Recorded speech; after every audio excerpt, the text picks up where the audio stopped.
Okay, ഇനി LZ78. LZ78 same കഥ തന്നെ. ഒരു സ്ട്രിങ് തരും. സ്ട്രിങ് തന്നിട്ട് അത് നമ്മൾ LZ78 എൻകോഡ് ചെയ്യണം. അപ്പം ഇതിൻ്റെ ഔട്ട്പുട്ട് എന്ന് പറയുന്നത് ഒരു ഡബ്ലറ്റ് രണ്ട് സാധനമുള്ള സാധനം ഡബ്ലറ്റാന്ന് തോന്നുന്നു. ഇങ്ങനത്തെ ഇതാണ് എൻകോഡർ ഔട്ട്പുട്ട് എന്ന് പറയുന്നത്. അപ്പോൾ ഈ ഒരു സാധനം കിട്ടിക്കഴിഞ്ഞാൽ നമുക്ക് ഈ സ്ട്രിങ് ഉണ്ടാക്കാനും പറ്റും. ഈ സ്ട്രിങ് കിട്ടിക്കഴിഞ്ഞാൽ നമുക്ക് ഈ സാധനം ഉണ്ടാക്കാനും പറ്റും. അപ്പോൾ ഡാറ്റ കംപ്രഷനിൽ ഈ സാധനം മാത്രം അയച്ചാൽ മതി. അതുപോലെ നമ്മൾ നേരത്തെ LZ77 ചെയ്തു. അപ്പോൾ ഈ ഒരു സാധനം അയച്ചാൽ ഈ ഒരു സ്ട്രിങ് അയക്കുന്നതിന് തുല്യമാണ്. അതാണ് ഇതിൻ്റെയൊക്കെ ലോജിക്ക്. മനസ്സിലായി? അപ്പം ഫസ്റ്റ് ചെയ്യേണ്ടതെന്ന് പറയുക, ഇതാണ് നമ്മുടെ ആൻസർ. എൻകോഡർ ഔട്ട്പുട്ട് എന്ന് പറയുന്ന സാധനമാണ് ആൻസർ. അപ്പം ഇതെങ്ങനെ എൻകോഡ് ചെയ്യുന്നതെന്ന് വെച്ചാൽ ഇതൊരു ഡിക്ഷണറി മാതിരിയാണ്. ഇതൊരു അറ്റ്ലാൻ ഡിക്ഷണറി എൻകോഡിങ് ആണ്. ഓക്കെ, ഫസ്റ്റ് ചെയ്യേണ്ടതെന്ന് പറഞ്ഞാൽ നമ്മളിപ്പം ഇവിടെ നിന്ന് വായിക്കുന്നു എ ഡിക്ഷണറിയിലുണ്ടോ? ഇല്ല. എ ഡിക്ഷണറിയിലില്ലെങ്കിൽ ജസ്റ്റ് ഇൻഡെക്സ് 1 ഇടുക. ഇതെന്തായാലും 1 2 3 4 5 അത് വ്യത്യാസമില്ല അല്ലേ?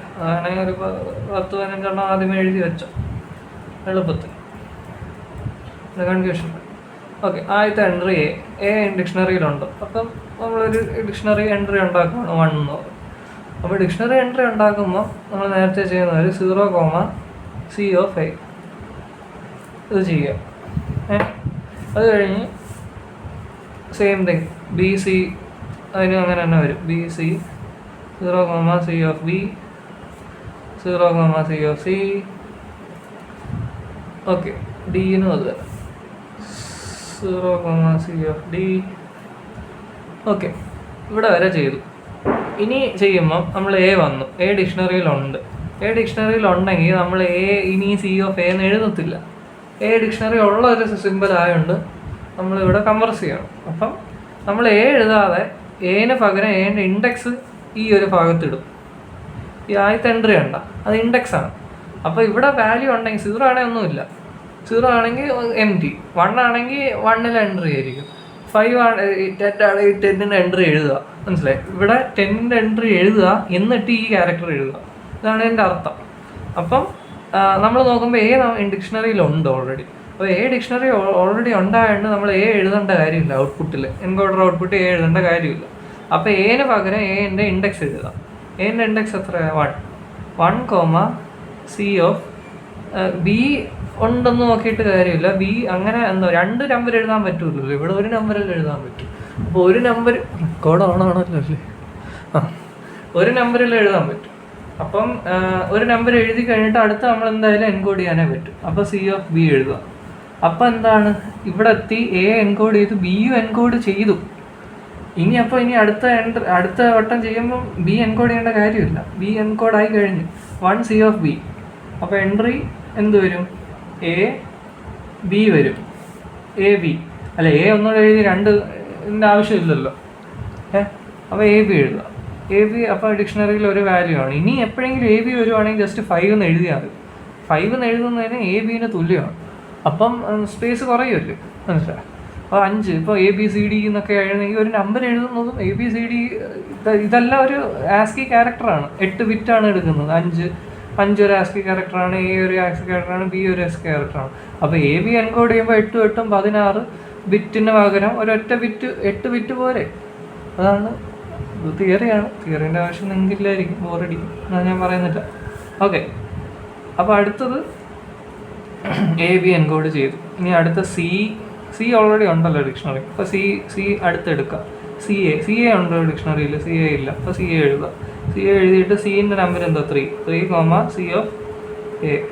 ഓക്കെ, ഞാൻ അടുത്തത് 7 എൻട്രി എന്താണ്? CA ഇവിടെ വരെ ആയി. ഇനി അടുത്ത BC ആണ്. B ഉണ്ടോ? ഡിക്ഷണറി B ഉണ്ട്. ഡിക്ഷണറി B ഉണ്ടായതുകൊണ്ട് C എഴുതുക. BC ഇല്ലല്ലോ എന്ന് ഡിക്ഷണറി. അപ്പോൾ നമ്മളൊരു എൻട്രി ഉണ്ടാക്കുന്നു, BC ഉണ്ടാക്കുന്നു. B-ൻ്റെ നമ്പർ എത്ര? 2,C(C). എന്നിട്ട് BC ആയി. ഇത്രയായേ. ഇനി അടുത്ത D അല്ലേ? D ഡിക്ഷണറിയിലുണ്ടോ? ഇല്ല. അല്ല, ഉണ്ട്. അപ്പോൾ DA എടുക്കുന്നു. DA എടുത്തിട്ട് D-ൻ്റെ നമ്പർ എത്ര? 4,C(A) എഴുതുന്നു. അടുത്ത DA കഴിഞ്ഞിട്ട് ഡി എ വരെ ആയേ, ഇവിടെ വരെ ആയേ. ഇനി എ ബി അല്ലേ, എ ബി എഴുതി കഴിയുമ്പോൾ ഓർക്കുന്നു എ ബി നമ്മൾ എഴുതിയതാണ്. എ ബി എൻകോഡ് ചെയ്യേണ്ട കാര്യമില്ല. എ ബി സി എടുക്കുന്നു. എ ബിൻ്റെ നമ്പർ നമുക്കറിയാമല്ലോ. എ ബിയുടെ നമ്പർ എത്രയാണ്? 5 ആണ്. 5 എ ബിന് 5 എഴുതി. ഇനി സിന് സി തന്നെ എഴുതുക. ഓക്കെ, സി എൻകോഡ് ചെയ്തു.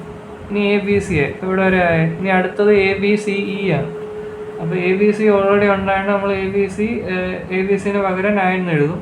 ഈ 9 എഴുതും, ഇയും കൂടി എഴുതും. അപ്പോൾ ആൻസർ ഇവിടെ എ ബി സിൻ്റെ നമ്പർ എത്ര? ഇതിൻ്റെ നമ്പർ എത്രയാണ്? 9. ഇതിൻ്റെ നമ്പർ അതുപോലെ എഴുതുന്നു. അപ്പോൾ 9, സി ഓഫ് ഇ. ഇതാണ് ലാസ്റ്റ് ട്രിപ്ലറ്റ്. ആവശ്യമൊന്നുമില്ല. ഓക്കെ, ഇതാണ് ഇതിൻ്റെ ആൻസർ. ഓക്കെ, ഇനി ശ്രദ്ധിക്കേണ്ട കാര്യം എന്ന് പറഞ്ഞാൽ ഇപ്പം ഈ ഒരു ക്വസ്റ്റ്യൻ നോക്കാം. ഈ ഒരു ക്വസ്റ്റ്യനിൽ കണ്ട, ഇവിടെ ക്വസ്റ്റ്യൻ കണ്ട A B A R A ആണ്. അപ്പോൾ എ ബി എ ചെയ്തു, ഇവിടെ വരെ ചെയ്ത് കഴിഞ്ഞിട്ട് നമ്മൾ 6 എടുക്കുന്നു. 6 ഡിക്ഷണറിയിലുണ്ട്. അപ്പോൾ എയും കൂടി എടുക്കുന്നു. ഓക്കെ, എയും കൂടി എടുത്തു. അപ്പോൾ 6 എടുത്തു. 6 ഡിക്ഷണറിയിലുണ്ടോ? ഓക്കെ, ഒരു മിനിറ്റ്. 6 ഡിക്ഷണറിയിലുണ്ട്. അപ്പോൾ 6 ഡിക്ഷണറി എടുത്തിട്ട് അപ്പോൾ നമുക്ക് 6ക്ക് പകരം എന്താണ്? ഈ പറയുന്ന 7 കൊടുത്താൽ മതി. ഈ പറയുന്ന 7 ഇവിടെ കൊടുത്താൽ മതി 6ക്ക് പകരം. പക്ഷേ അപ്പോൾ നമ്മൾ 7 എഴുതി. ഇത് നോക്കണ്ട, 7 എഴുതി. ഇവിടെ 7 എഴുതി. അപ്പോൾ ഇനി സി ഓഫ് എന്ത് എഴുതും എന്ന് പറയുക? ക്യാരക്ടർ തീർന്നല്ലോ. അപ്പോൾ ഈ എൻഡിൽ നമ്മൾ EOF എന്ന് പറയുന്ന സിമ്പിൾ ഉണ്ടെന്ന് സങ്കല്പിക്കുക. എന്നിട്ട് നമ്മൾ EOF എന്നങ്ങ് എഴുതിയാൽ മതി. അപ്പോൾ EOF ആകുമ്പോൾ ഈ ഡീകംപ്രസ് ചെയ്യുന്ന കംപ്രസർ ഈ ഒരു ടപ്പിൾ കാണുമ്പോൾ 7 എടുത്ത് എഴുതുക, പിന്നെ വീട്ടിൽ പോവുക എന്ന് മനസ്സിലാവും. അപ്പോൾ 7, EOF. അപ്പം കണ്ട, അപ്പോൾ ഈ ലാസ്റ്റ് ടപ്പിൾ 7, EOF ആയിരിക്കും. ഇത് ഒരു വരാൻ ചാൻസ് ഉള്ള ഒരു സംഭവമാണ്, കൺഫ്യൂഷൻ അടിക്കും. അപ്പോൾ ടീച്ചർ പറഞ്ഞായിരുന്നു EOF എന്ന് എഴുതിയത്. അപ്പോൾ ഇത്രയേ ഉള്ളൂ LZ78. ഈ LZ78 is also called LZ2 അങ്ങനെ എന്താണ് LZ77 LZ1 LZ78 is also known as LZ2. മനസ്സിലായി? പിന്നെ ഇനി അടുത്തത് LZW ആണ്. അപ്പോൾ LZW അടുത്ത വീഡിയോ കാണാം.